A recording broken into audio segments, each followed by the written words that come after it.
jika Madinah sudah runtuh, sudah hancur, siap-siap terjadi malhamah kubra, perang dunia ketiga. Terjadinya perang dunia terakhir itu adalah awal terbukanya gerbang Konstantinopel kesekian kalinya. Al-malhamah al-uzma atau al-malhamah al-kubra disebutkan dalam hadis Imam Tirmizi, antara malhamah uzma, penaklukan Konstantin, dan khurujud dajjal itu cuma 7 bulan.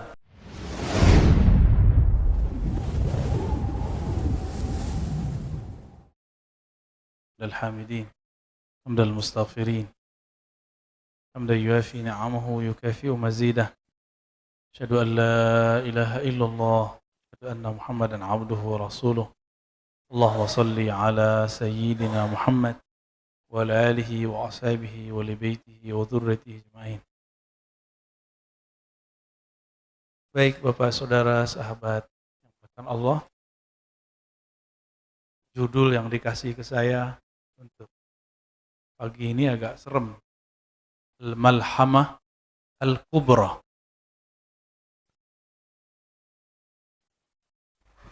Gitu Pak Mirwan. Artinya apa tuh Pak Mirwan?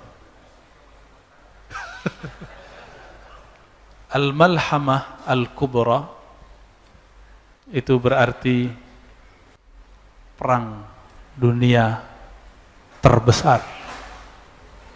Serem gak tuh? Tapi nanti kita akan membawakannya dengan cara yang tidak serem ya. Tinggal baca-baca hadisnya doang Pak. Sebelumnya mari kita mulai kajian ini dengan baca surah Al-Fatihah. Semoga Allah membuka hati kalbu kita semua, memahami hadis-hadis Nabi dengan kalbu, bukan dengan ro'yu, bukan hanya sekedar dengan pikiran dan logika. Al-Hazinni Al-Fatihah. A'udzubillahi bismillahirrahmanirrahim. Ya na'budu wa iyyaka nasta'in. Shiratal ladzina an'amta 'alaihim.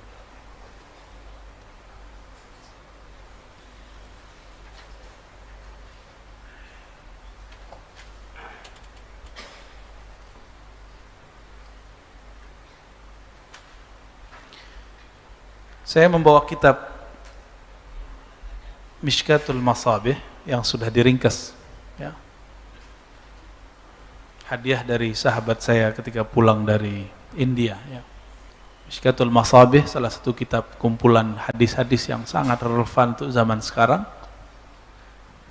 Ditulis oleh para imam kita Imam Al-Baghawi seingat saya. Kemudian diikhtisar oleh Muhammad Ilyas Al-Kandahlawi ya, salah satu ulama besar di India. Ya, syukran Pak.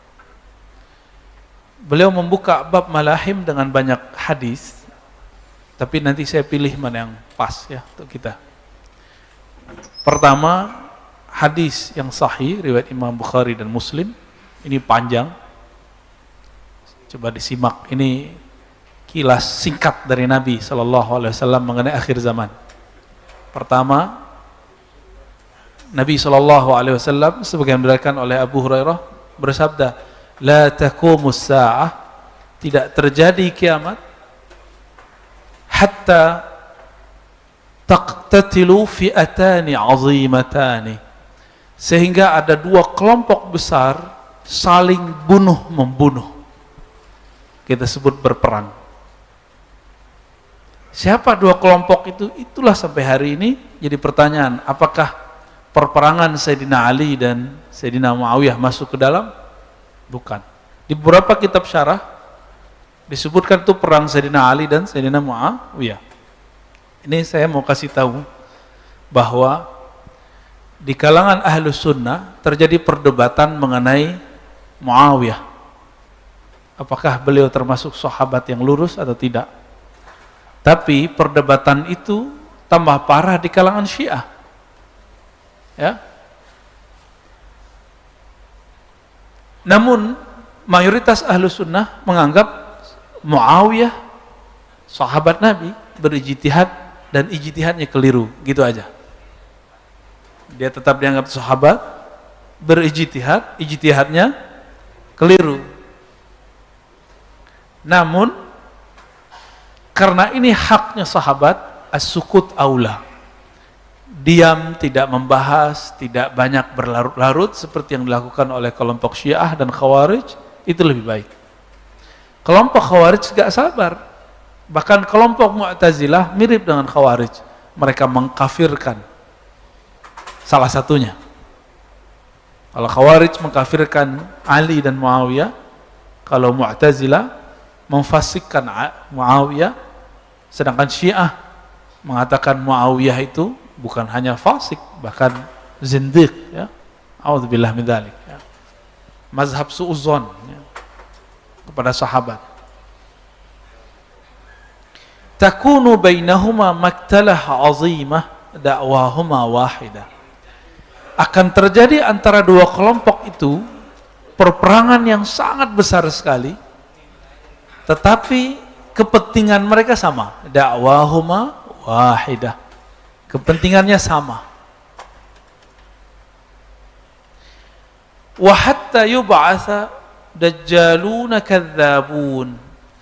Bahkan nanti akan muncul dajjal-dajjal, pembohong-pembohong besar.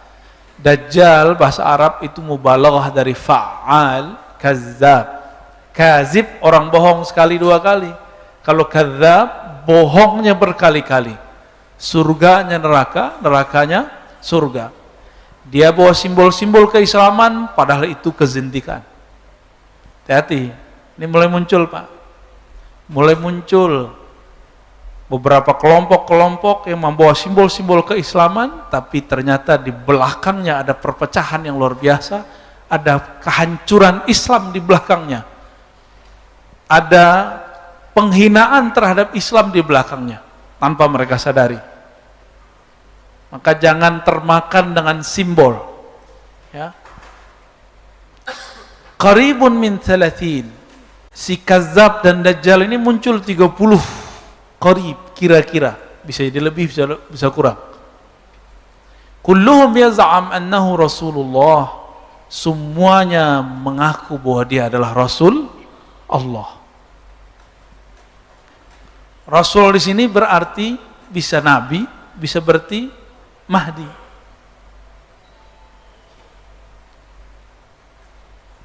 Sekarang udah banyak belum yang mengaku Imam Mahdi? Banyak. Yang datang ke saya aja udah 5 lebih, Pak. Ya. Cuma kena jidat lebar hidung mancung ngakul Mahdi. Ya. Simpel sekali jadi Al-Mahdi. Ini akibat ngaji akhir zaman berdasarkan riwayat yang dicocok-cocokkan, bukan berdasarkan susunan dari Nabi sallallahu alaihi wasallam. Karena ngaji akhir zamannya menjelaskan cuma potongan-potongan hadis. Al-Mahdi itu jidatnya lebar, hidungnya mancung sedikit bengkok. Emang cukup begitu? Namanya Muhammad bin Abdullah. Emang Nabi ngomong begitu? Enggak. Nabi enggak pernah ngomong namanya Muhammad bin Abdullah, enggak ada. Lafaznya namanya berkesesuaian dengan namaku. Yuwati'u. Yuwati' beda dengan ka. Berkesesuaian dengan nama, dan saya sudah jelaskan kepada kita semua apa makna ism nama. Bahwa nama berarti keilmuan yang tinggi, dan yang kedua tanda-tanda. Tanda-tandanya sama, keilmuannya sama. Itu arti dari ism. Jadi bukan Muhammad bin Abdullah. Kalau Muhammad bin Abdullah sudah banyak belum muncul para zuriat Rasulullah namanya Muhammad bin Abdullah? Banyak. Kalau enggak Muhammad, Ahmad. Nama Rasulullah ada berapa? Yang antum tahu? 8, dikit amat. Nama Rasulullah itu ada 313 yang ditulis oleh Imam Al-Jazuli. Ditambahi oleh para sadah Ba'alawi jadi 318 kali ya. Cuma yang dalam kitab sirah dikumpulkan oleh Imam Al-Jazuli menjadi 313. Nah, pilih salah satu namanya tuh. Salah satunya di situ Sahibul Izar, yang suka pakai sarung. Bukan pakai kamis kayak saya, Pak. Pakai sarung. Maka hari-harian Kalau ta'lim saya suka pakai sarung karena mengikuti Rasulullah sallallahu alaihi wasallam, ya, mengikuti baginda Nabi Muhammad sallallahu alaihi wasallam. Wa hatta yuqbadul ilm, sehingga terjadi pencabutan ilmu dengan matinya para ulama. Udah banyak belum ulama mati?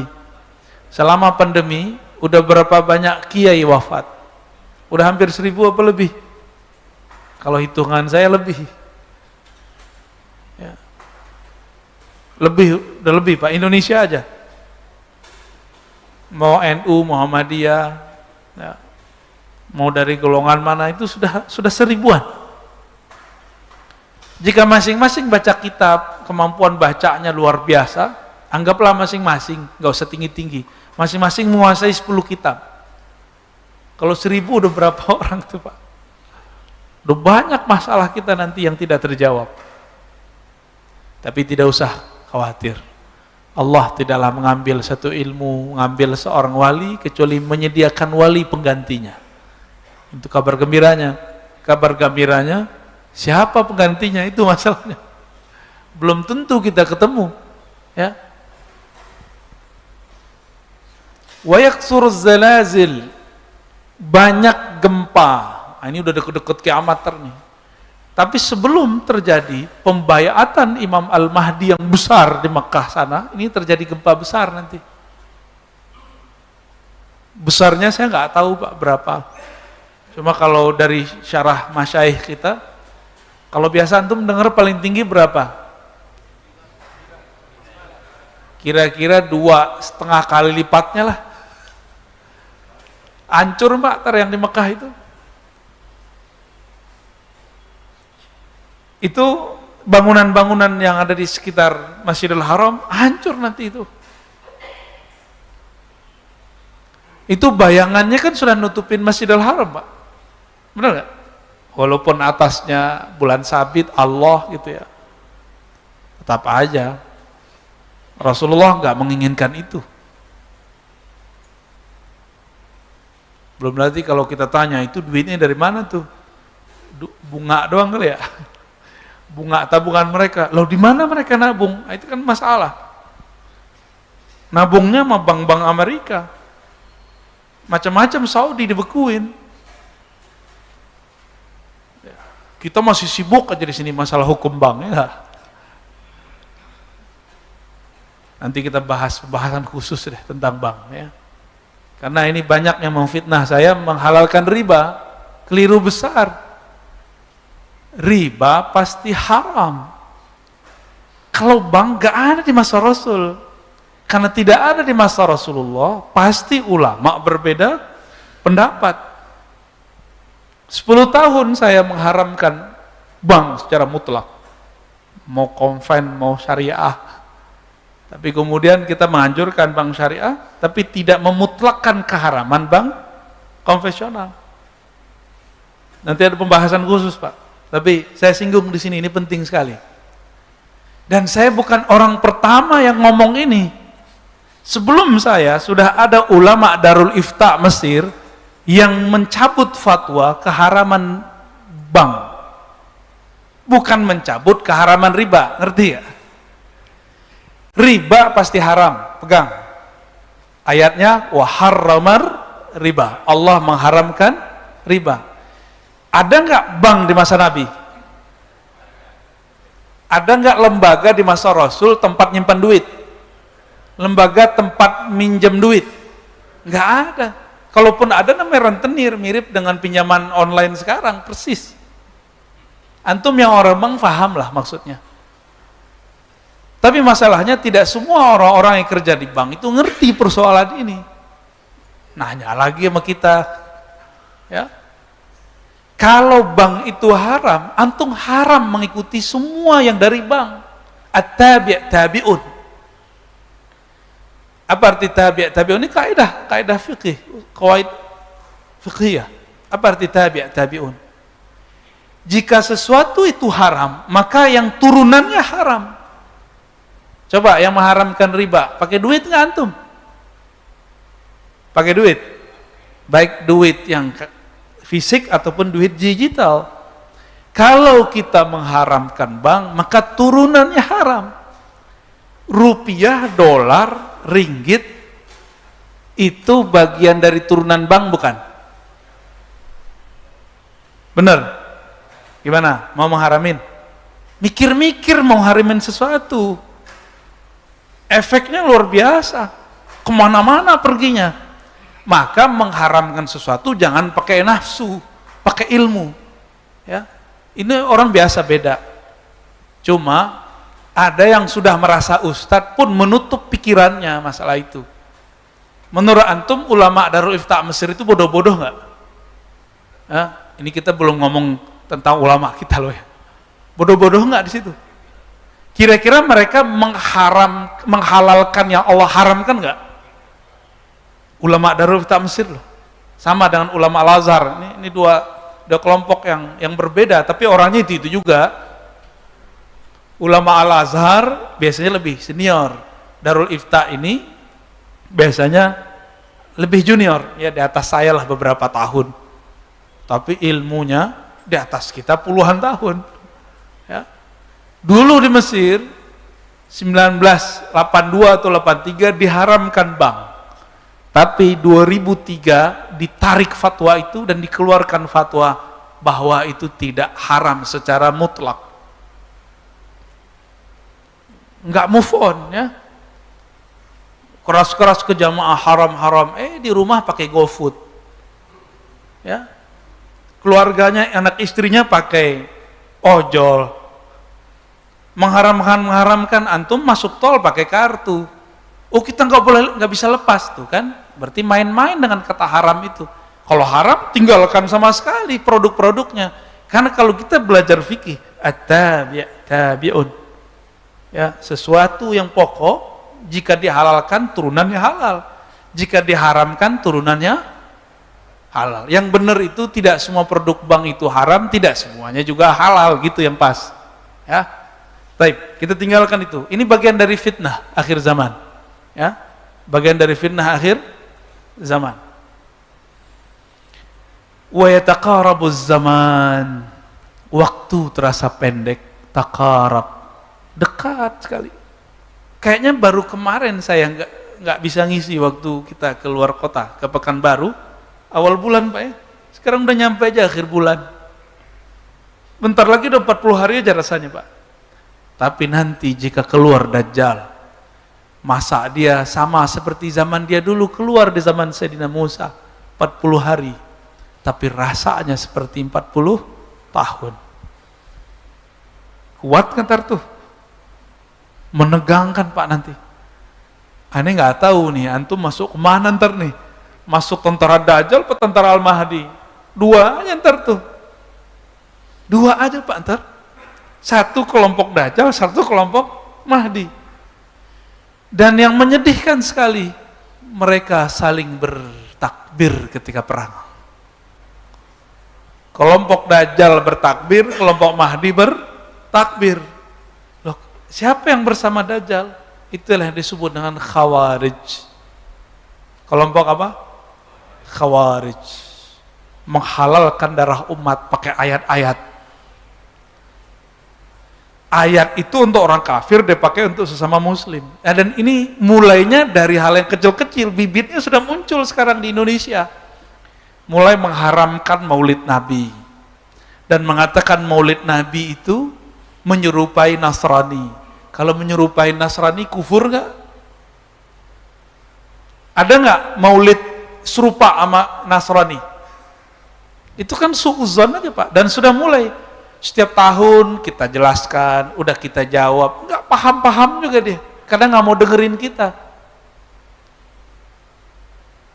Apalagi setiap musim Isra Mi'raj di peringatannya diharamkan, wajar, karena hadis-hadis Isra Mi'raj adalah hadis membatalkan akidah Allah bertempat di langit. Maka mereka nggak senang tuh ya. Baik. Taqarabaz zaman, ya taqarabaz zaman. Waktu pendek, sebentar udah berubah. Kenapa waktu terasa cepat? Karena setiap waktu terisi dengan aktivitas. Penting atau tidak penting? Coba, adakah di antara antum kalau nggak ngaji, lepas dari handphone? Kan nggak ada. Ada nggak? Nggak ada ya? Kecuali yang tugas, dia lagi tugas nih. Yang kerja di kantor, mulai buka handphone, buka laptop. Tahu tuh udah pagi aja, udah sore aja, bener? Ya. Tahu udah besok lagi. Begitu terus. Ya taqarabuz zaman. Maka waktu itu dibagi dua. Ada waktu yang antum sebut detik, menit, jam, hari, minggu, bulan. Oh Ustadz gak boleh nyebut minggu. Ya salam. Ya.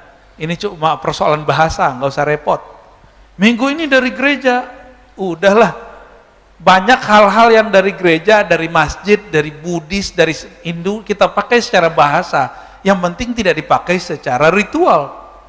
Antum menyebut neraka. Neraka bahasa apa? Sanskerta orang Hindu pakai. Pahala. Pahala bahasa siapa? Kalau pakai bahasa Arab kan lucu. Ajrun, ajrin. Orang nyebut kurang ajrin lagi. Ya. Diterjemahkan ulama kita menjadi karma, pala. Hilang karmanya jadi pahala, sama dia. Jangan saklek, ilmu jangan pakai kitab Wikipedia atau Wikipedia. Ilmu itu pakai ilmu, kalau bab tauhid pakai tauhid. Ya. Jadi boleh nggak nyebut ahad dengan minggu? Boleh, tapi kalau di kampung saya orang nyebutnya ahad, Pak. Akad malah, di kampung saya nyebutnya ahad, akad. Agi apa? Agi apu gitu. Agi akad gitu. Atau kalau kampung Pak Mirwan. Bener, akad Pak, atau ahad. Fase amat Pak. Alhamdulillah. Wa yazharul fitan, dan tanda berikutnya muncullah banyak fitan. Jamak dari fitnah artinya kekacauan-kekacauan. Wa yakthurul haraj wa huwal qatl, banyaklah pembunuhan. Jadi waktu ISIS muncul pertama kali, kita sudah mulai khawatir, jangan-jangan masuk bagian dari ini. Tapi bukan ya. Ini hadisnya masih panjang nih. Kita cut aja dulu ya. Kita langsung masuk ke fasal berikut.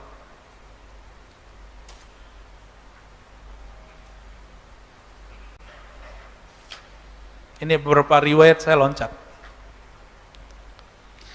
Dari Sayyidina Mu'az ibn Jabal, qala Rasulullah sallallahu alaihi wasallam, umranu Baitul Maqdis kharabu Yathrib.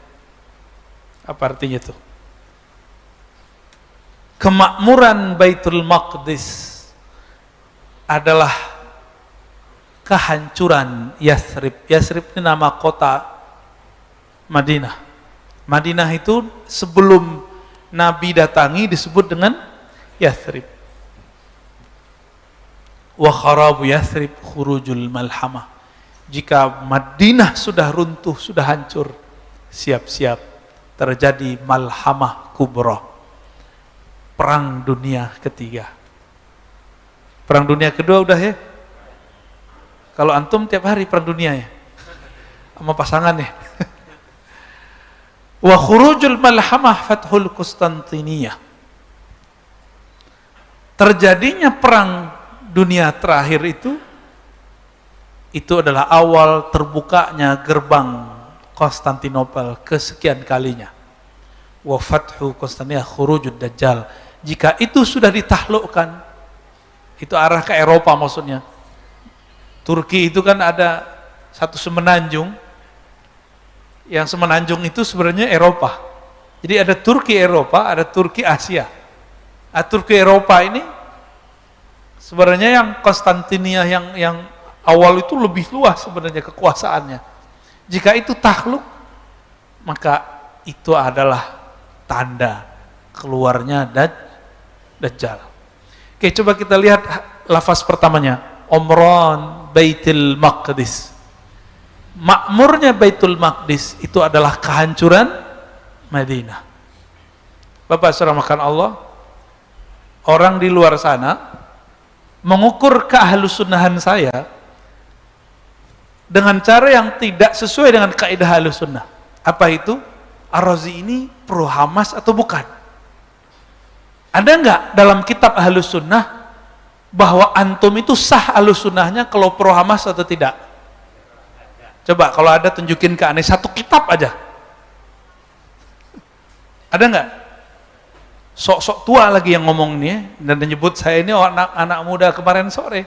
Ya salam. Ya. Ngakunya mantan salafi dia nih.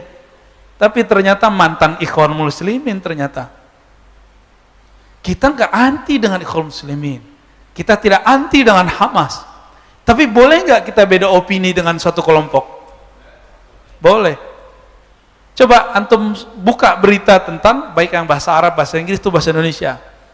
Siapa saja yang berjuang di Baitul Maqdis, di Palestina, di Gaza dan sekitar.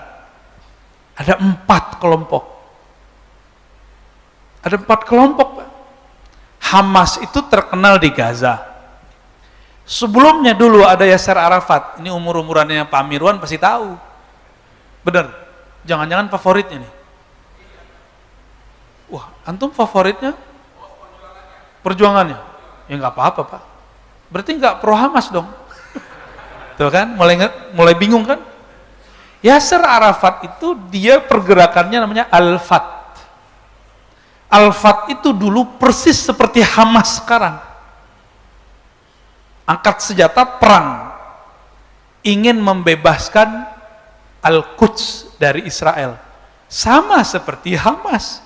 Sampai hari ini sama.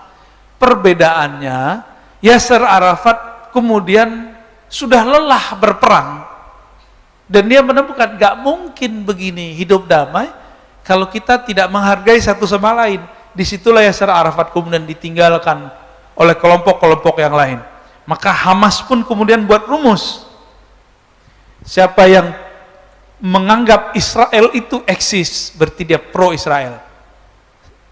Fair nggak ngomong begitu? Yasser Arafat disebut pro Israel. Kan nggak fair begitu, Pak. Dulu kelompok Al-Fat ini persis sama kayak Hamas, perang. Tapi mereka udah capek perang. Maka jika ada pergolakan sekarang di sana, bisa jadi pergolakan sesama mereka. Ada 4, Pak. Ada Tahrir Palestina, ada macam-macam. Termasuk yang sekarang yang dianggap sebagai presiden, itu kan nggak diakui oleh Hamas. Dan dia nggak punya kas negara, Pak. Yang sekarang jadi presiden Palestina itu. Itu kelompok yang lain lagi tuh. Jadi ada 4 kelompok di sana, ada yang nasionalis, ada yang agamis, ada yang nasionalis religius, ada yang haluannya ikhwan muslimin, itu Hamas. Al-Fat itu mirip-mirip kayak orang NU. Tapi mereka ini sama-sama ahlus sun, 4-4-nya ahlus sunnah, Pak, jangan macam-macam antum. Masing-masing mereka mazhabnya Syafi'i, akidahnya Asy'ariyah. Mereka kalau subuh itu kunut di sana. Tapi ada yang Al-Fat, ada yang Hamas. Disitulah rabi-rabi itu ngomong, seandainya orang-orang Palestina ini sholat subuhnya ramai seperti sholat Jumat, kita bisa kalah. Itu di sana maksudnya. Jadi pejuang-pejuang subuh, kita ramein masjid bukan karena kalam itu, tapi karena kalam Rasulullah SAW. Disinilah saya mau meluruskan pejuang-pejuang subuh. Tolong antum meramaikan masjid bukan karena kalam si Rabi. Tapi kita meramaikan subuh karena Nabi mengatakan, "Lau araftum, lau alimtum ma fil isya'i was subuh wal fajr." Kalau kamu tahu rahasia isya dan subuh, kamu akan mendatanginya. Walau habwan, walaupun merangkak. Itu yang kita pakai. Kita nggak pakai kalam rasi Rabi, nggak penting sama kita. Ya. Kebangkitan itu ditandai dengan di saat tubuh ini malas, antum bisa mengkondisikannya. Saat malas kita bisa tetap tidak malas. Bayangkan nanti di saat-saat muncul ketegangan luar biasa ini. Jadi dari dalam hati yang paling ujung kita sangat menginginkan Al-Quds itu merdeka. Benar gak? Terbebas dari Israel, benar. Namun antum mau ikut yang mana itu terserah, mau ikut Al-Fat, mau ikut Hamas itu opini politik aja. Kayak di negeri ini antum ada yang ke NU, Muhammadiyah, emang itu jadi standar? Kan nggak masalah. Pak Mirwan aja Muhammadiyah, amalannya udah jadi NU kan? Nggak ada masalah tuh. Ada kawan kita Muhammadiyah, gayanya udah gaya salafi, nggak ada masalah bagi kita. Yang penting dia siap untuk berbeda. Masalahnya mereka nggak siap berbeda.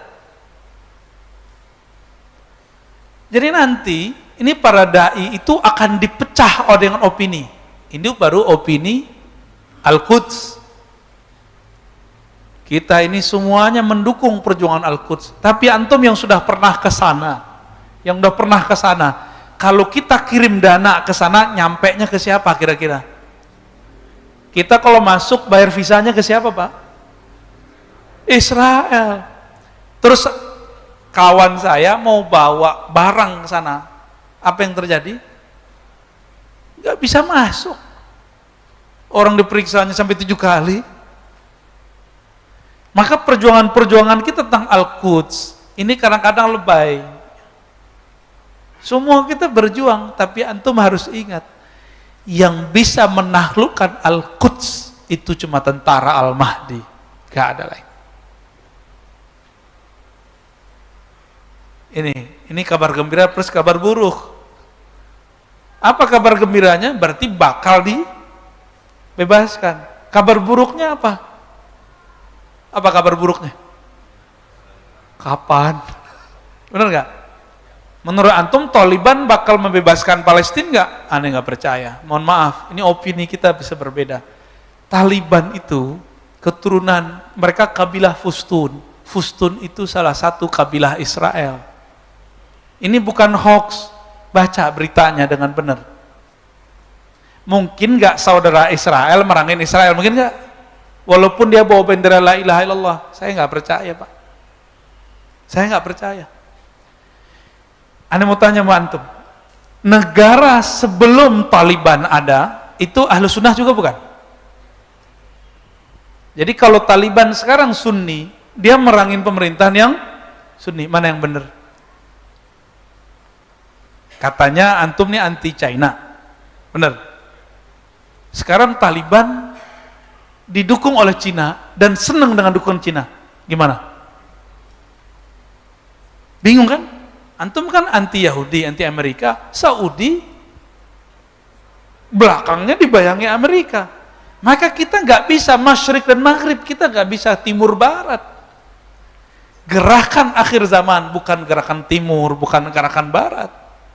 Gerakan akhir zaman itu gerakan yang dibimbing secara qalbiyah, secara ruhiyah dari Allah Subhanahu wa taala. Nggak pakai ini, Pak. Nggak pakai opini semata. Maka jangan percaya kalau orang ngomong Panji Al-Mahdi ada di Taliban. Enggak, saya enggak percaya. Wallahi, 7 kali saya bersumpah tidak percaya. Kenapa? Karena Panji Al-Mahdi itu di Khurasan dalam riwayatnya. Di timur Khurasan. Jika engkau melihatnya, kata Nabi, maka pastikan fihimul Mahdi, di sana ada Imam Mahdi.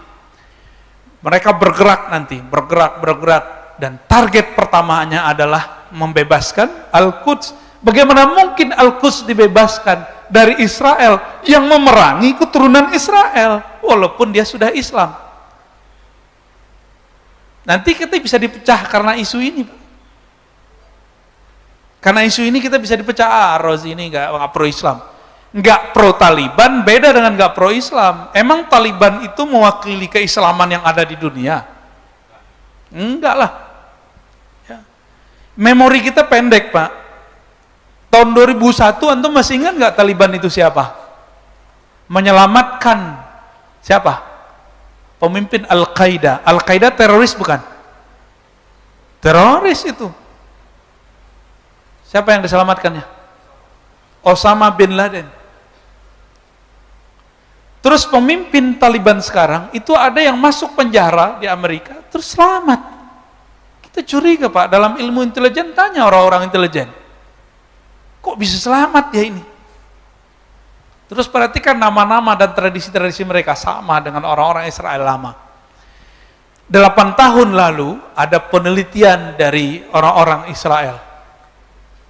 Mereka meneliti pemukiman lama, goa-goa yang ditempati kelompok Fustun, orang-orang Taliban ini.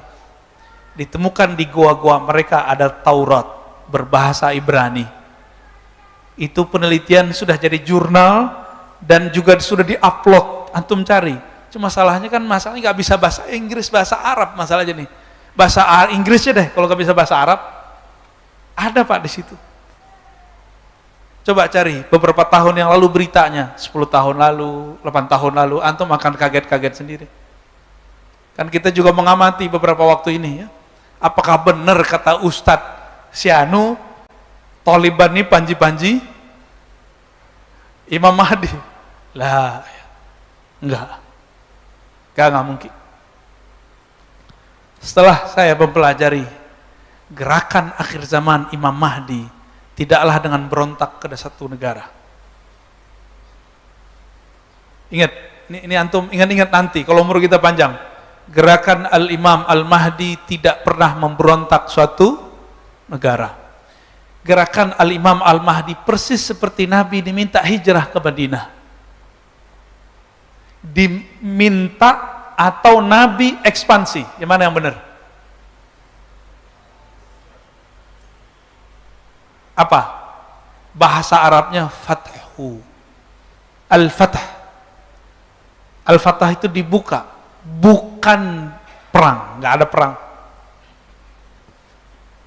Nabi dari Madinah ke Mekah itu gimana? Perang? Nggak juga. Maka gerakan Imam Mahdi akhir zaman tidak ada namanya memberontak ke satu negara, nggak ada. Jadi khilafah ala minhajin nubuwah bukan pergerakan pemberontakan, bukan. Ini perlu diingat-ingat. Nggak ada ceritanya gerakan Imam Mahdi itu memberontak, itu nggak ada. Nanti, inilah yang paling inti di sini. Jika terjadi perang ini terjadi kapan? Coba kira-kira menurut antum sekarang satu negara prinsipnya bukan ngirim barang ke negara lain, bukan. Sekarang country, satu negara, daulah itu mengirim, memproduksi barang untuk negara mereka sendiri, benar nggak? Lama-lama ini kan nggak sehat begini. Tetangga nggak bisa hidup sendiri, Pak. Dia mesti ada orang lain kiri kanannya. Covid ini adalah awal daripada tanda-tanda kemunculan itu. Karena dalam hadis Imam Abu Daud dikatakan bahwa sebelum Al-Mahdi keluar terjadi kezaliman yang merata-rata di mana-mana. Dan tidak ada satu negeri, dan ini saya ulang-ulang terus Pak, tidak ada satu negeri di muka bumi kecuali masuk isu corona di dalamnya. Benar nggak? Baru berapa corona? Baru 2. Kata WHO ada berapa? 6. Bisa jadi lebih?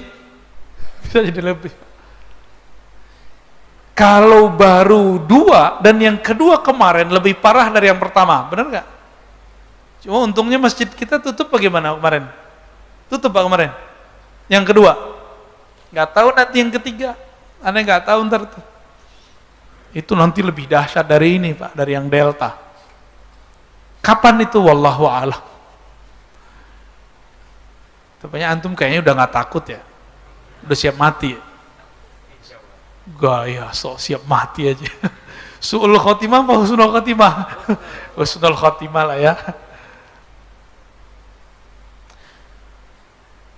Al-malhamah al-uzma atau al-malhamah al-kubra disebutkan dalam hadis Imam Tirmizi, antara malhamah uzma, penaklukan Konstantin, dan khurujud Dajjal itu cuma 7 bulan.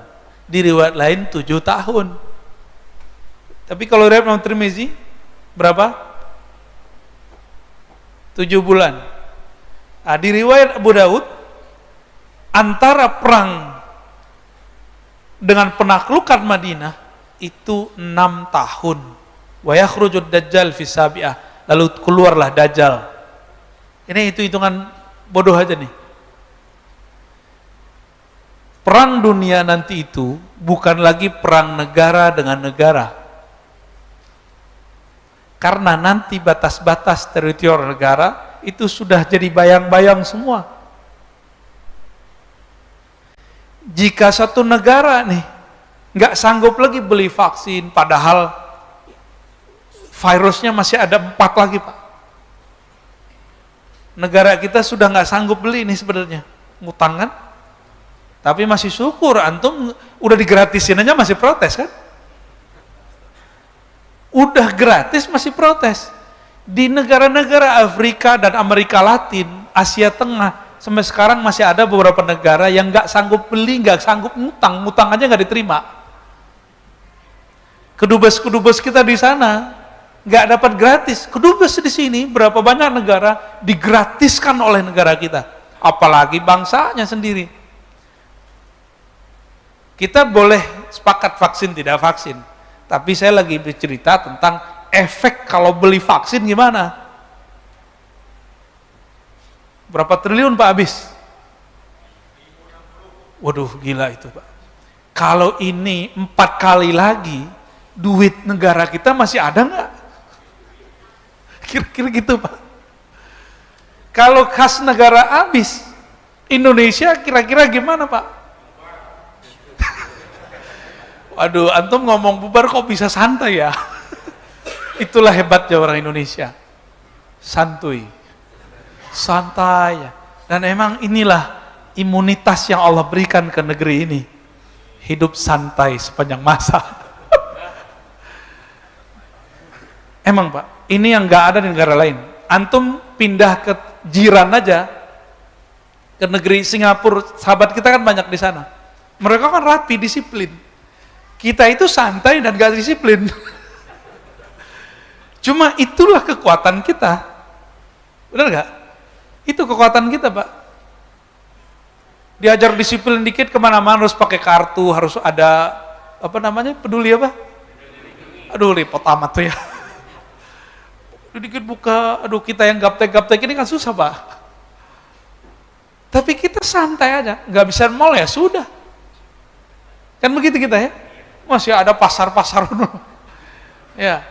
Indonesia ini kalau tutup mall, kita masih punya warung kelontong Pak, tenang aja. Tutup semua Alfamart, Indomart, nggak ada masalah. Masih banyak warung-warung kecil. Ya, malah seneng warung kecil. Ini antum nggak tahu cerita bus ya. Bus tuh seneng banget. Bus antar kota Pak, antar provinsi. Mereka tuh berharap corona diperpanjang. Tuh, ada yang berdoa corona diperpanjang. PPKM maksudnya. Kalau kita kan enggak ya. Kenapa? Pada mudah enggak naik pesawat? Sekarang mudah. Emang mudah. Susah kita sekarang mau kemana-mana.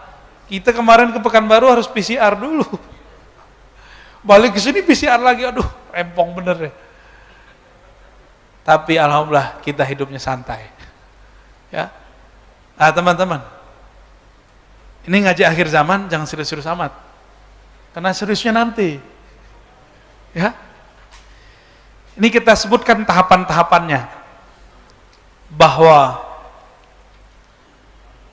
sebelum Dajjal Mahdi muncul, mereka sudah ada. Mereka sudah ada. Beberapa ulama kita sudah dikasih visi dan mereka bisa melihat. Beberapa sudah mimpi, beberapa sudah mengalami pengalaman rohani, bertemu dengan sosok Al-Mahdi, bertemu dengan sosok Dajjal. Udah ketemu Pak. Beberapa mereka udah melihat di mana si Dajjal itu, di mana Imam Mahdi itu. Jadi sosoknya sudah ada. Tapi kapan Allah keluarkan dua-duanya? Maka terjadilah perang besar dulu yang disebut Al-Malhamah Al-Kubra. Tapi di perang Malhamah itu sebenarnya Imam Mahdi sudah keluar, cuma belum semua orang tahu. Dajjal pun sudah bergerak, tapi di belakang layar. Keluarlah kemudian puncaknya, jika Dajjal keluarnya 40 hari, 40 malam. Al-Mahdi itu, dia saktinya luar biasa. Semua keilmuan yang pernah ada di masa lalu, itu ada pada beliau. Maka Al-Mahdi nggak pernah takut sama Dajjal, hidupnya santai, karena dia mengenal Allah. Ala inna awliya Allah la khaufun alaihim wa lahum yahzanun. Para wali nggak ada takutnya. Jadi antum kalau cemas ini nur kewaliannya hilang udah. Al-Mahdi itu presidennya, pemimpinnya para wali. Pasti dia paling tenang di saat semua orang ribut, semua orang cemas. Kita baru dapat isu Dukhon 15 Ramadan tahun lalu, cemas nggak? Ya Al-Mahdi santai aja pasti. Ya apalagi pengikut-pengikut dia, santuinya bukan main.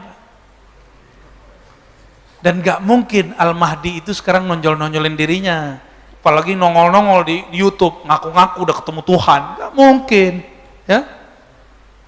Dan kurang canggih Al-Mahdi kalau mimpi ketemu Tuhan, ketemu Allah, ketemu Nabi. Al-Mahdi dapat akses yang lebih mulia dari itu. Maka jangan percaya dengan Mahdi-Mahdi palsu. Semua di prank itu, ya. Jadi ada Mahdi di prank, Mbak. Nah, itu muncul di akhir-akhir hari ke-40, udah hari ke-30-an, itu Allah turunkanlah Sayyidina Isa di Menara Putih. Di mana Menara Putih? Di timurnya Damaskus. Maka nanti bergerak dari Khorasan, timur. Kita ini bagian dari timur, cuma bukan Khorasan. Nanti bergerak. Di saat itu coba antum perhatikan hadis ini. Hal la taqumu sa'ah hatta yaghzuha 70,000 min Bani Ishaq. Tidaklah terjadi kiamat sehingga berperang padanya 70.000 keturunan Ishaq. 70.000 keturunan Ishaq berarti Israel bukan? Tuh, aneh disebut tadi Taliban itu keturunan Kabilah Fustun, salah satu keturunan Bani Ishaq. Ini nubuat Nabi nih. Maka jangan mau dia bawa bendera la ilaha illallah, mau dia bawa bendera apa, yang penting dia keturunan Bani Ishaq. Mereka nggak nolak kok Pak. Mereka nggak nolak kalau mereka keturunan Ishaq. Fa idza ja'uha nazalu, jika mereka datang nazalu, mereka menempati atau turun, falam yuqatilu bisilah, mereka tidak berperang dengan alat-alat senjata. Walam yarmu bisahmin, di saat itu mereka tidak berperang menggunakan panah. Berarti olahraga akhir zaman apa dong? Tidak berperang dengan panah. Walam yarmu bisahmin, saya suka panahan walaupun susah karenanya. Ini Fajar nih menyaksikan kalau saya main panahan. Dari 10 yang kena atuh doang. Pas baca hadis ini, alhamdulillah. Kenapa? Lam yarmu bisahmin, mereka tidak perang dengan melempar busur panah. Tapi yang mereka katakan apa? Qalu la ilaha illallah wallahu akbar. Senjata mereka zikrullah. La ilaha illallah wallahu akbar. Fayaskut ahadu janibaih. Lalu salah satu dari masing-masingnya jatuh. Ya.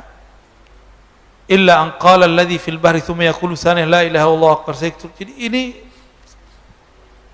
perperangannya nanti betul-betul manual. Perperangannya betul-betul manual. Ketika turun Nabi Isa,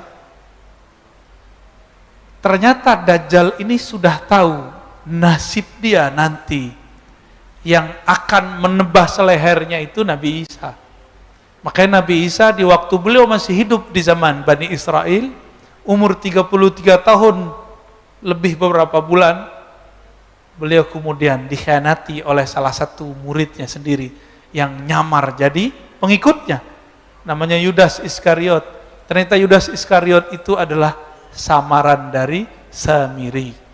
Samiri ini nggak tahu kemana hilang. Dia mengira Nabi Isa sudah mati.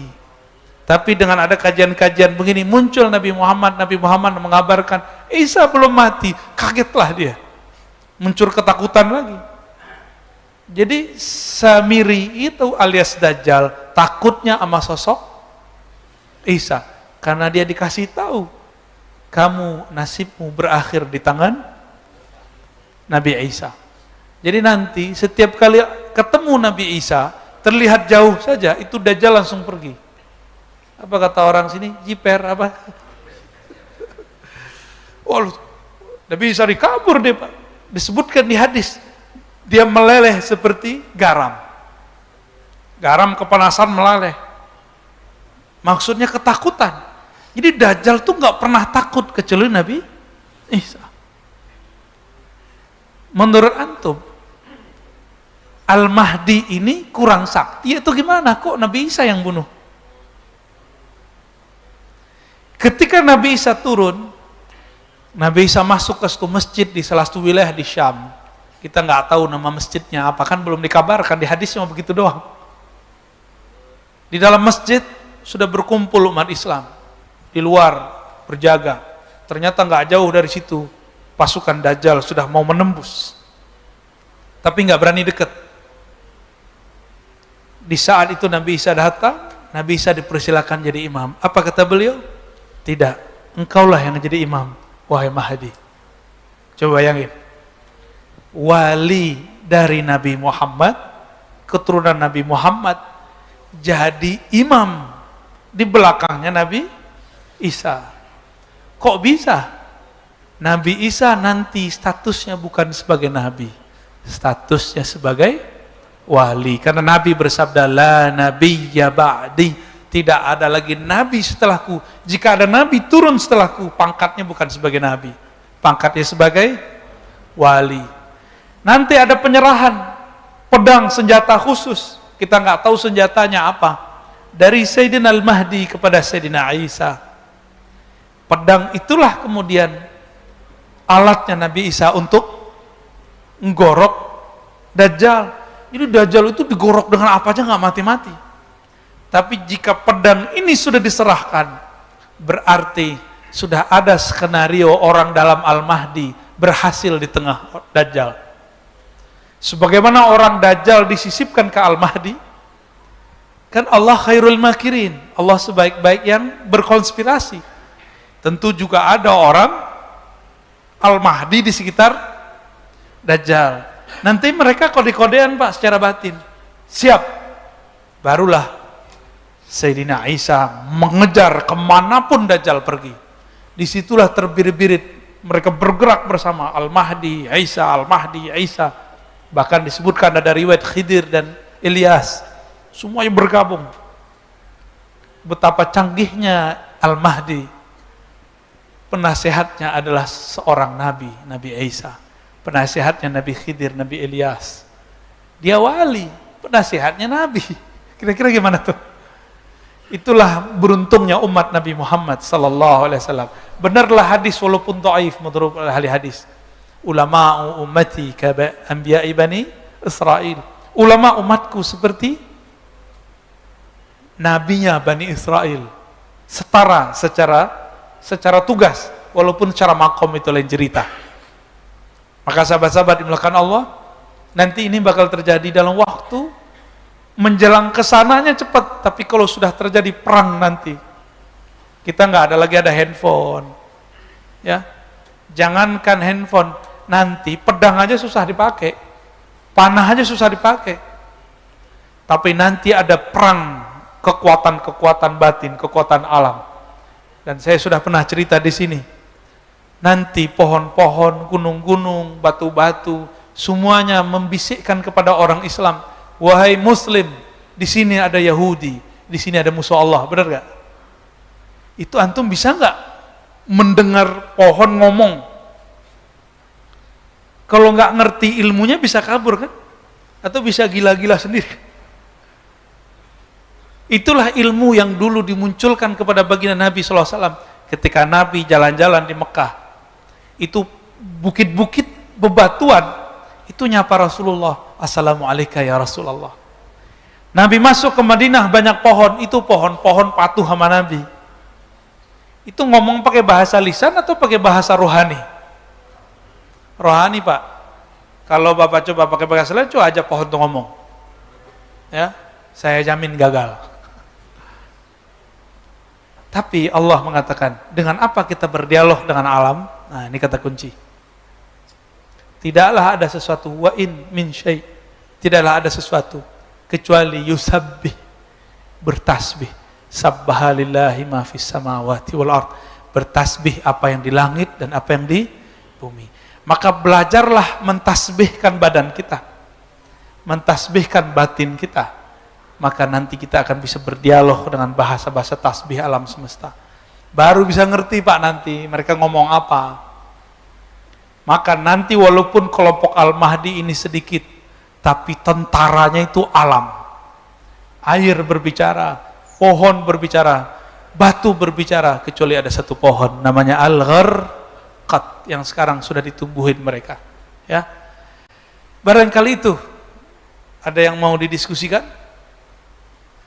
Wah, pasti Pak Mirwan nih, langganan tetap. Tafadhol, langsung Pak Mirwan. Dengar. Assalamualaikum warahmatullahi wabarakatuh.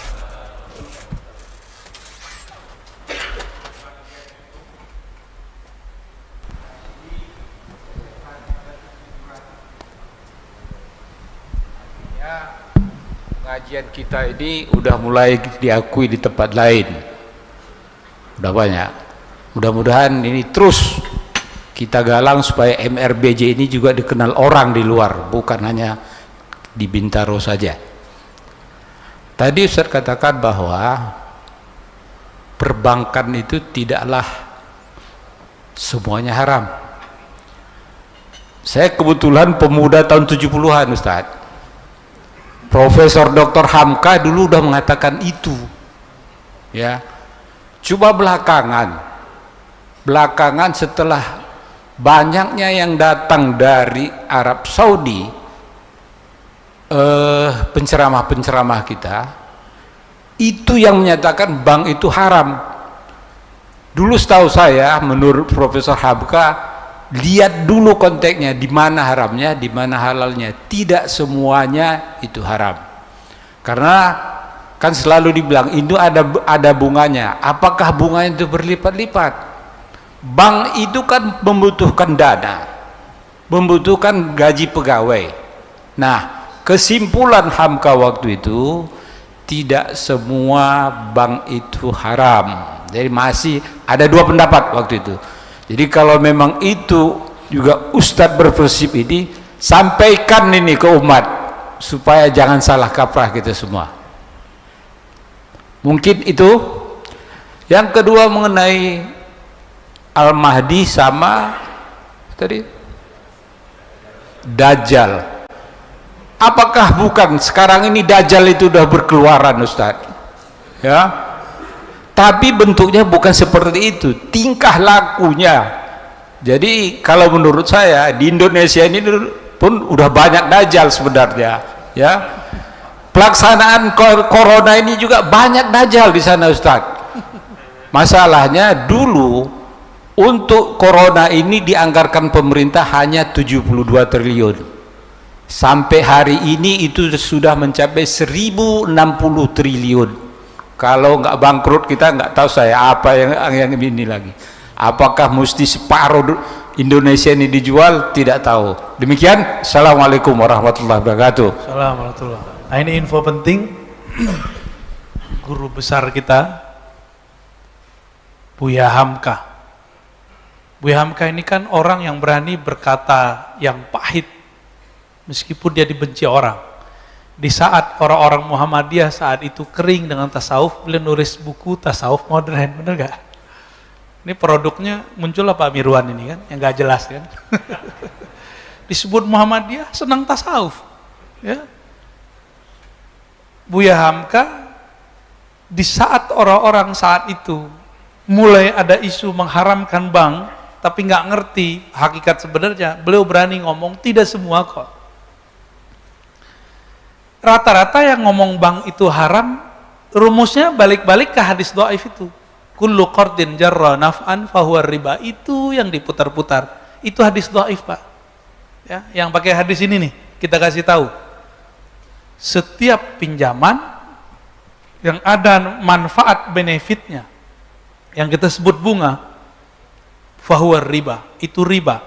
Hadis itu dhaif. Giliran dhaif kok ente pakai? Katanya nggak boleh pakai hadis dhaif. Ya kan? Gini aja deh gampang.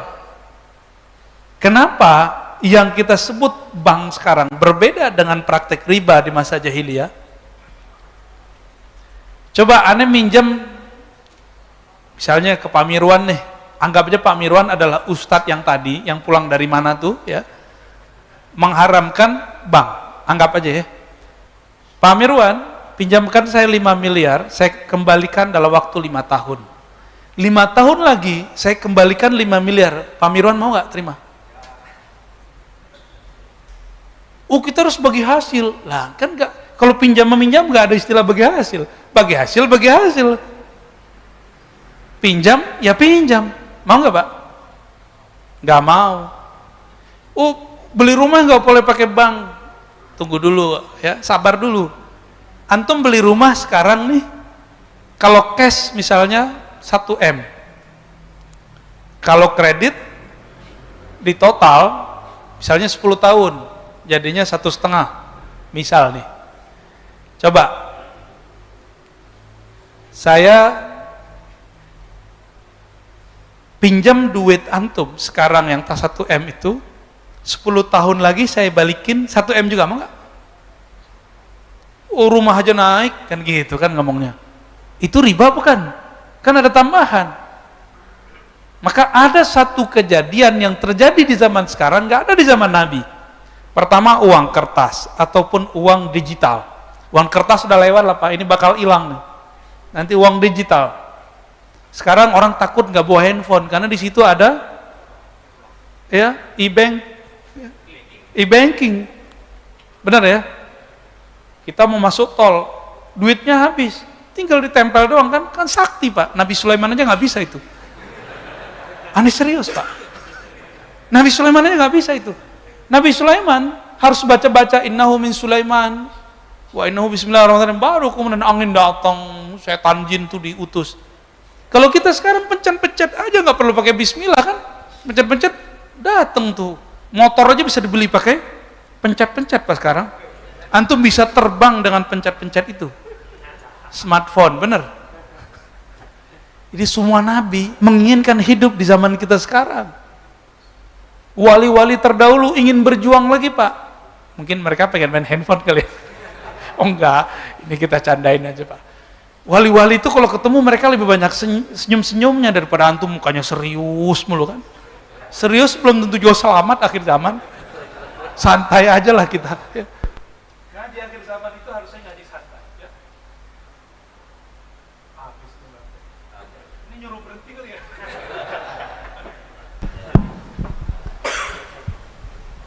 Ambil.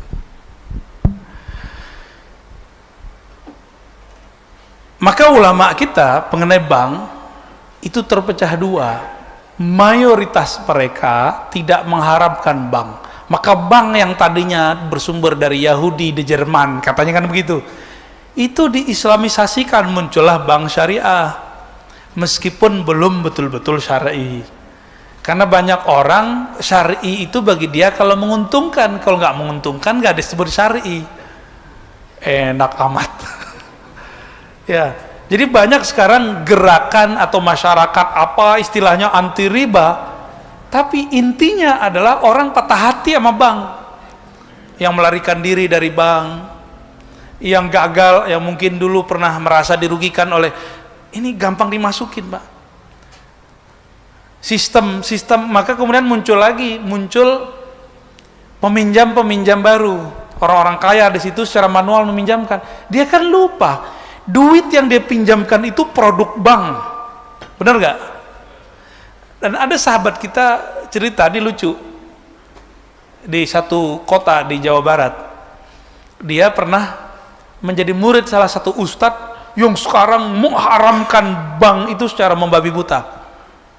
Tapi pas selesai daurah, selesai training, ke penginapan, keluarganya ditanya sama muridnya ini, udah makan Bu?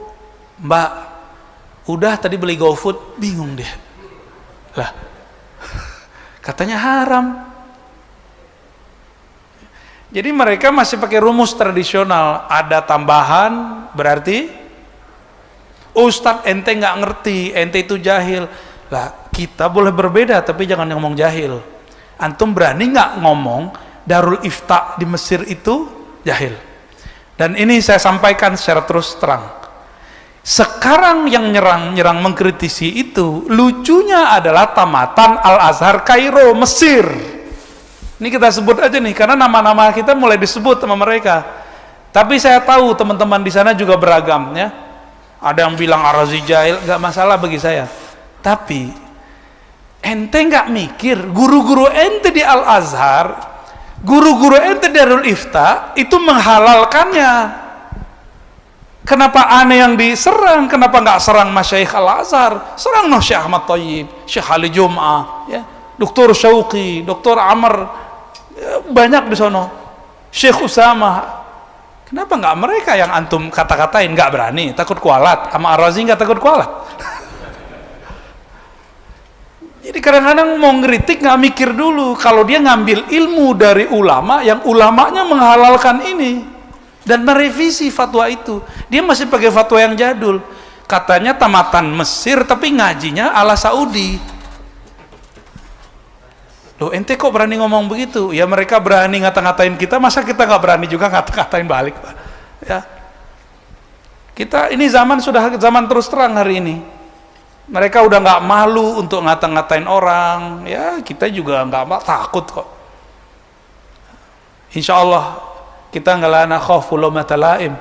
Selama ada dalilnya, ada ulama bersama kita tetap akan berani insya Allah. Bahkan mohon maaf Bapak Saudara, Allah, beberapa opini kita boleh berbeda, tapi jangan gunakan kata-kata hujatan. Karena antum sekali menghujat, bisa panjang ceritanya nanti. Bisa-bisa kita meragukan LC-nya ntar, ya, karena masyaikh mereka menghalalkan, dia kok mengharamkan, ya. Ya mohon maaf kalau ada yang tersinggung, alhamdulillah, ya. Ada yang ditanya lagi? Ya, fadal. Jangan-jangan antum ini nih lulusan Ciputat nih. LC. Ya, Assalamualaikum warahmatullahi wabarakatuh. Saya baru pertama kali kesini, Ustadz, dan saya udah tonton. Saya dari Rawamangun tadi jam 4. Masya Allah. Berangkat jam 4 kurang, jadi menarik sekali. Apalagi tasawufnya juga saya ikutin kok. Ini menarik soal bank ya, karena kalau bicara tentang tadi pinjaman ada benefit lebih, karena saya memang punya background kan finance ya. Artinya ada yang namanya proses time value of money gitu. 1 miliar dikeluarkan sekarang mau diambil atau mau 2 miliar 10 tahun lagi gitu kan. Artinya bagaimana pandangan Islam sendiri dalam hal memadukan antara, kan ada istilahnya pertumbuhan ekonomi, ada inflasi, itu kan nilai pasti berubah ya. Nah, pandangan Islam sendiri untuk menjelaskan ke orang-orang yang mengatakan bahwa itu ada tambahan, tapi secara angka memang tambahan, tapi secara daya belinya kan bisa berkurang gitu ya. Nah, dari pandangan Islam sendiri menjelaskan hal seperti ini, apakah sudah mengadopsi dari istilah yang dipakai time value of money plus inflasi, atau mereka mungkin kurang piknik gitu, Pak Ustadz? Ya, demikian. Yang pertama, al-aslu fil muamalat, pada dasarnya muamalat itu al-ibahah, boleh-boleh saja. Dan antum buka semua kitab fikih terdahulu, produk muamalat yang tertulis dalam kitab fikih dan hadis cuma 24 sekitar itu. Belum ada di situ namanya kredit, belum ada namanya saham, belum ada namanya bank, belum ada simpan pinjam ala bank, belum ada. Maka ini adalah bagian dari perkembangan peradaban ekonomi manusia. Karena tidak ada di zaman Nabi, maka hukumnya pun berubah. Bukan berubah, emang belum ada kok. Maka ulama menyebutkan kaidah ini. Selama tidak ada dalil yang mengharamkannya, maka dia tidak haram. Malam yadulla alaihi dalilun syar'i, selama tidak ada dalil syar'i yang mengharamkannya. Itu satu. Yang kedua, muamalat dalam Islam itu terbuka, maftuhah. Apa buktinya? Dinar dirham itu sistem Nabi atau sistem yang sudah ada sebelum Nabi? Ayo. Nabi ketika berdagang ke Syam itu pakai dinar dirham bukan? Berarti sudah ada sebelum Nabi bukan? Jadi jangan salah kira, dinar dirham bukanlah sistem ekonomi Rasulullah sallallahu alaihi wasallam. Ini perlu diingat.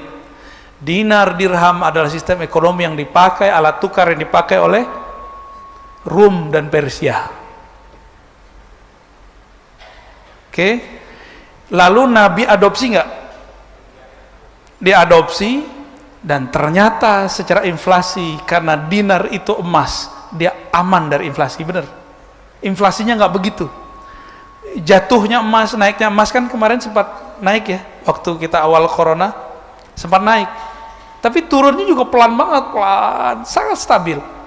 Harga kambing dulu dengan harga kambing sekarang kalau dijadiin emas sama, berarti dia stabil. Bener ini yang usaha kambing nih, bener bang? Bener bang ya, Bang Roy ya? Tuh tanya sama dia Pak kalau nggak percaya Pak. Tapi kalau antum menggunakan harga pakai nilai tukar uang, ini sekarang juga udah mulai bingung. Dulu itu nilai tukar uang berdasarkan kas emas satu negara, tapi sekarang begitu nggak? Dolar suka-suka dia buat cetak. Kok kita masih begitu aja? Kita berdasarkan simpanan kita, kalau mereka kok enggak? Ada satu negara di Amerika Latin berani nekat, dia cetaklah duit banyak-banyak. Sama yang di Afrika Pak, kita nggak usah sebut nama negaranya, sedih soalnya. Itu untuk beli aqua atau beli coklat aja dia harus bawa duit setebel ini, karena mereka ahli ekonominya koplak-koplak Pak, atau koplak. Dia kira kalau nyetak duit banyak-banyak nggak inflasi, asal aja ya. Jadi ahli ekonominya ngayal kayak anak kecil, kita cetak aja duit banyak-banyak. Itu ngaconya di situ. Duit kita sekarang itu betul-betul ya, kalau bahasa Pak Mirwan tadi apa? Dajjal. Enggak, itu bukan dajjal yang ini Pak ya. Alat tukar ini sekarang betul-betul udah nggak fair. Udah nggak fair. Benar-benar nggak fair. Maka kita nggak bisa menggunakan itu.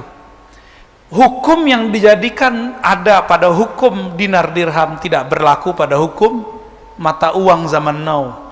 Nggak bisa. 1 M tahun ini, 10 tahun lagi nilai rumah, ini kita beli rumah berapa kira-kira? Anggaplah 2 M. Kalau diemaskan sama nggak? 10 tahun lagi nilai emasnya segitu, tapi harga duitnya, nilai angkanya naik. Riba nggak? Oh, kita Islami nggak boleh ada riba, jadi beli rumahnya kredit, duitnya harus sama dengan nggak kredit, enak amat. Ya, teman-teman yang melakukan Allah, kredit itu nggak ada transaksinya di zaman Nabi. Ada nggak transaksi itu di zaman Nabi? Nggak ada. Maka hukumnya tidak ada di kitab fikih, baru di kitab fikih kontemporer adanya.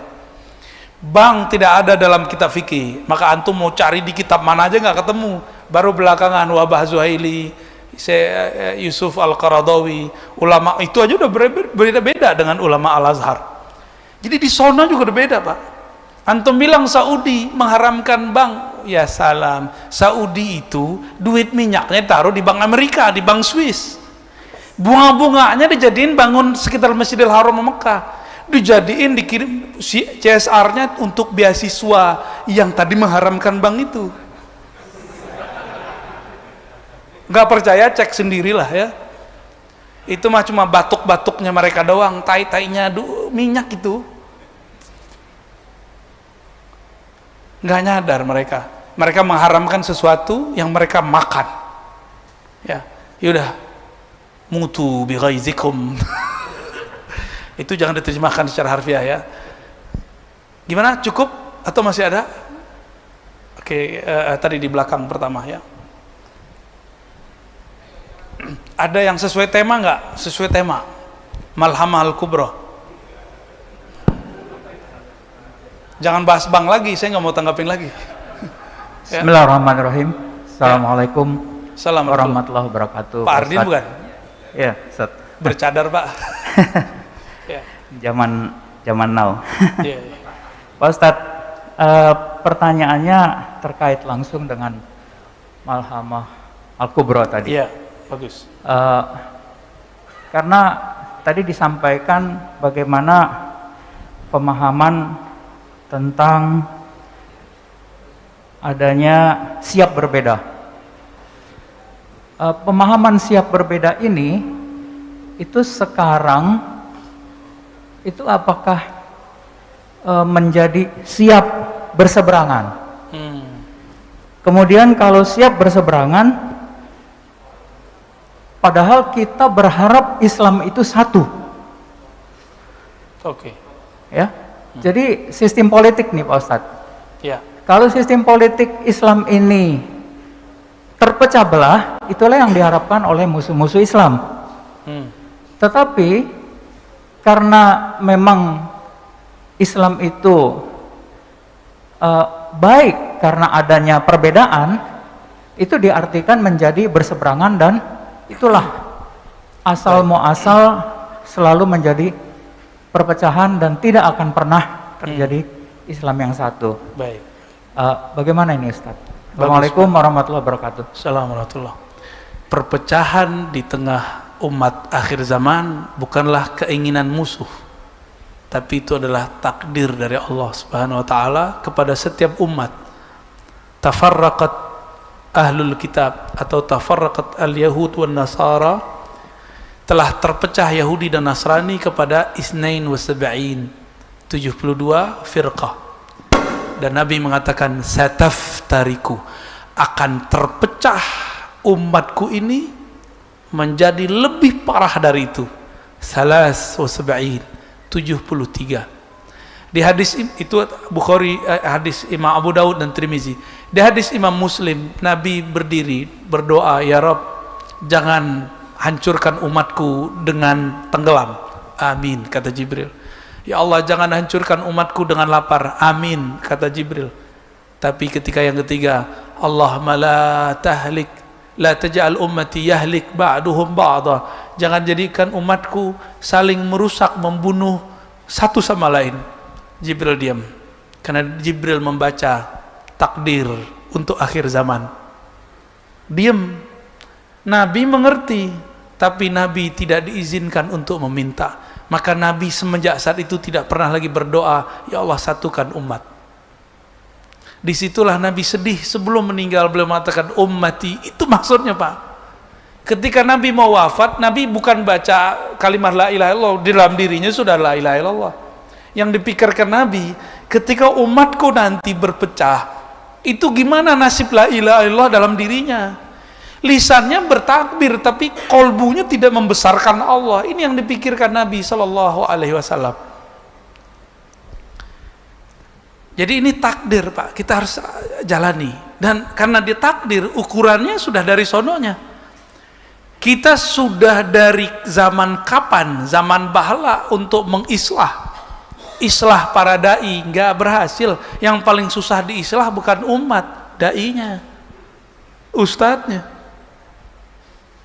Serius Pak. Masih seger 2018-19, masih seger.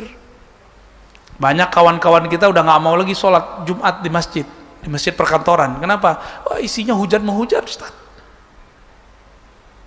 Itu kawan-kawan kita udah ngomong gitu, udah capek mereka. Nanti bakal begitu lagi, ya salah. Mungkin lebih parah. Ya. Jadi Islam itu emang takdirnya begini Pak. Umat Islam ditakdirkan berpecah sebagaimana umat Yahudi dan Nasrani. Karena umat Islam lebih banyak dari Yahudi dan Nasrani, perpecahannya berlipat-lipat melebihi mereka. Ini udah rumus. Maka dari awal saya selalu mengkampanyekan, ayo siap berbeda, siap berseberangan. Dulu Sayyidina Ali perang sama Sayyidina Muawiyah. Bahkan istri Rasulullah Sayyidatuna Aisyah perang dengan Sayyidina Ali. Dulu ada blok Umar, ada blok Ali. Mereka nggak ketemu Pak. Di mana ada Umar, di situ nggak ada Ali. Sebelum itu sudah ada blok Umar dan Khalid. Khalid ibnul Walid. Biasa itu, beda itu. Jangan dikira di zaman Nabi nggak ada perselisihan. Ada, cuma karena irigasi air. Mereka perang itu, bukan perang-perang gimana ya. Jadi Nabi itu menghabiskan perbedaan-perbedaan sukuisme. Kalau sekarang ya ideologi kan. Tapi ideologi sudah nggak laku Pak sekarang. Ini saya mau konfirmasi sekalian karena banyak yang nuduh saya komunis juga. Ya salam. Ar-Razi komunis dari mana ceritanya tuh? Ya. Antum kurang waras namanya itu. Saya itu nggak percaya pergerakan komunis itu bisa bangkit. Itu keyakinan saya. Kenapa? Karena sudah di-cut oleh TAP MPR dan undang-undang. Cuma pemikirannya mungkin masih ada. Kita saksi Pak dulu 2013 anak-anak mahasiswa beberapa kampus nonton film-film dokumenter PKI. Versi PKI buat. Jadi kalau kita buat PKI bunuhin jenderal, mereka buat sebaliknya. Dokumenternya PKI disiksa oleh pemuda-pemuda apa dulu Pancasila apa namanya dulu ya? Garuda apa gitu. Dan sama-sama sadisnya. Dan saya tahu Pak, orang-orang yang teracuni itu saya tahu orang-orangnya. Cuma data ini kan tiba-tiba hilang. Sahabat kita salah satunya yang masuk penjara karena ada satu data dia benar, tapi data dia itu basi. Data dia benar, tapi dibasikan. Nah itu mungkin bahasanya. Maka masuk penjara kan sahabat kita itu. Kalau antum meributkan PKI, PKI itu ada muncul ngumpul dikit bisa di-cut karena undang-undangnya sudah ada. Kalau kelompok Khawarij yang aliran S itu sama W itu Pak, yang tadi antum bilang tuh Pak Mirwan, belum ada undang-undangnya. Padahal BNPT itu sudah merekap teroris-teroris itu alirannya itu Pak. Belum ada undang-undangnya. Kenapa kita nggak fokus di bidang ini, malah sibuk di bidang itu? Maksud saya, paham? Saya ngomong di sini juga Pak, makanya saya klarifikasi di sini, ya. Di belakang backgroundnya begitu kan, ya. Antum jangan salah paham. Dulu ulama-ulama kita Ahlus Sunnah baik di Sumatera, di Jawa, digorok sama PKI. Siapa yang berjuang saat itu? Ulama kita yang aswaja. Belum ada kelompok-kelompok sekarang yang katanya anti PKI itu. Kita sudah anti dari dulu. Saya baru dari Abah Jejen Pak, Sukabumi. Itu ayahanda beliau, kakek beliau digorok sama PKI. Beliau digorok, punya ilmu debus, zikir la ilaha illallahnya mendarah daging, digorok-gorok gak bisa Pak. Itu apa aja tuh. Itu yang saya dengar Pak, wallahu alam sahih apa enggak ya. Bingung juga PKI-nya tuh. PKI kan gak jelas Tuhannya siapa kan. Kok ada orang gak kuat ini. Itu kampung PKI tadinya itu. Kampung merah itu tadinya. Madiun, Bapak tahu Madiun? Tomboro tahu. Di situ ada dulu guru Al-Fatah dari Sunda datang ke sana ngajar, lalu kemudian jadi pesantren Tomboro, maka disebut Al-Fatah, ya. Ya, tapi tarekatnya bukan tarekatnya Syekh Al-Fatah, Idrisiyah. Tarekatnya sekarang Naqsyabandiyah, menjadi pusat JT. Itu dulu juga merah, Pak. Dan mereka itu aswaja Ahlus Sunnah, korban dulu itu. Saya ini mantunya orang Tuban, ya. Itu dulu kiai-kiai sono curhat, kami ini dulu kiai-kiai kami ini digorok oleh mereka. Sekarang mohon maaf, saya bukan orang NU Pak, tapi ketika antum tuduh orang NU PKI, antum salah alamat. Orang NU itu kiai-kiainya dulu adalah korbannya PKI. Di mana kita saat itu? Walaupun saya bukan orang struktural Pak ya. Terus Ar-Razi NU apa? Saya aswaja aja Pak. Ahlus Sunnah wal, antum silakan mau bilang apa ya. Saya Ahlus Sunnah aja. Karena sekarang NU juga bingung kita ya. Ada NU SAS katanya, ada NU garis lurus. Kan bingung kita Pak. Ya, benar nggak? Waktu Hadratus Syekh Hasyim Asy'ari ada, Syekh Ahmad Dahlan ada, kan nggak ada garis-garis begitu, nggak ada sebutan sas-sas begitu kan nggak ada. Saya yang itu aja Pak, yang ikut Hadratus Syekh itu, yang beliau mengatakan Ahlus Sunnah itu berakidah Asy'ariyah Maturidiyah, bermazhab yang 4 atau Syafi'i salah satunya, dan bertasawuf. Saya aswajanya itu. Guru saya Allah yarham Syekh Ali Mustafa Yaqub, beliau pernah jadi ketua syura NU, tapi di akhir hayatnya oleh yang sekarang ditendang. Beliau pun juga sudah nggak mau lagi, dan beliau fokus jadi muallim. Maka yang saya ambil dari ulama-ulama Ahlus Sunnah Nahdiyin adalah ilmu ta'limnya, ya. karena itu yang mahal dari mereka. Dan yang tidak ada di sebagian kiai, ada di kiai saya, ilmu berani, Pak. Benar gak? Antum masih ingat memori Kiai Ali Mustafa Yaqub? Itu orang berani. Di saat orang-orang ngomong A, beliau ngomong B, gak ada rasa takut. Nah, berani yang itu tuh turun sama kita, Pak, dikit. Makanya agak sedikit berani, Pak. Alhamdulillah ya.